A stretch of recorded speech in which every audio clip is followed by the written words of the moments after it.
கோவை குனியமுத்தூர் பகுதியில் உள்ள ஸ்ரீகிருஷ்ணா பொறியியல் மற்றும் தொழில்நுட்ப கல்லூரியில் கோவை மாநகர சாலை பாதுகாப்பு முன்மாதிரி திட்டத்தின் கீழ் கோவை மாவட்ட நிர்வாகம், கோவை மாநகர காவல்துறை மற்றும் அரசு சாரா சாலை பாதுகாப்பு தொண்டு நிறுவனமான உயிர் அமைப்பு இணைந்து நடத்திய சாலை பாதுகாப்பு ஹேக்கத்தான் 2025 எனும் நிகழ்ச்சி கடந்த ஆண்டு டிசம்பர் மாதம் 10ஆம் தேதி துவங்கப்பட்டது.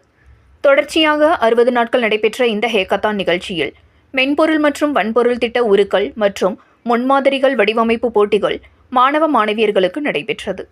சாலை பாதுகாப்பு குறித்த இந்த ஹேக்கத்தான் போட்டிகளில் சாலை பாதுகாப்பு சவால்களுக்கு புதுமையான மற்றும் நடைமுறை தீர்வுகளை கண்டுபிடிக்க மாணவர்களின் புதிய கண்டுபிடிப்புகளை ஊக்குவித்தது.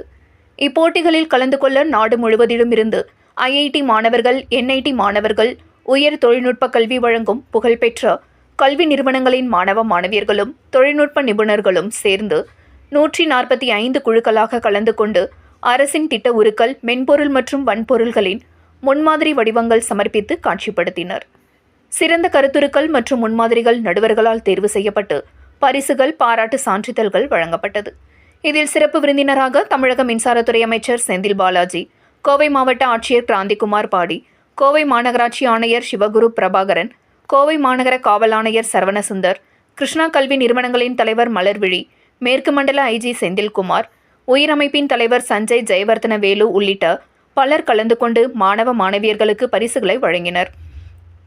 தொடர்ந்து பேசிய தமிழக மின்சாரத்துறை அமைச்சர் கூறியதாவது, கிட்டத்தட்ட 60 நாட்கள் நடைபெற்ற இந்த ஹேக்கத்தான் போட்டிகளில் செயற்கை நுண்ணறிவு உந்துதலில் புதுமையான சாலை பாதுகாப்பு கண்டுபிடிப்புகள், ஓட்டுநர் கருத்தமைப்புகளை உருவாக்குதல், விபத்து முன்னறிவிப்பு மற்றும் தடுப்பு அமைப்பு, மென்பொருள் சாதனம் அமைத்தல், செயற்கை நுண்ணறிவியல் கொண்டு இயக்கப்படும் பாதசாரி பாதுகாப்பு சாலைகள், கலப்பு போக்குவரத்து பாதுகாப்பிற்கான செயற்கை நுண்ணறிவியல் இயக்கப்படும் வாகன தொடர்பு, நிகழ்நேர அபாயம் கண்டறிதல் மற்றும் அறிவிப்பு அமைப்பு, செயற்கை நுண்ணறிவை பயன்படுத்தி அடையாள எண் இடுதல் மற்றும் தானியங்கு நிறுத்தம் அமைத்தல் தொடர்பான கண்டுபிடிப்புகள் காட்சிப்படுத்தப்பட்டது.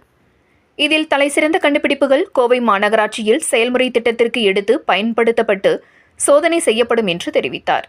இவ்வாறான சிறந்த கண்டுபிடிப்புகளுக்கு பல்வேறு பரிசுகளும் பாராட்டு சான்றிதழ்களும் வழங்கப்பட்டுள்ளதாக தெரிவித்தார் என்பது குறிப்பிடத்தக்கது.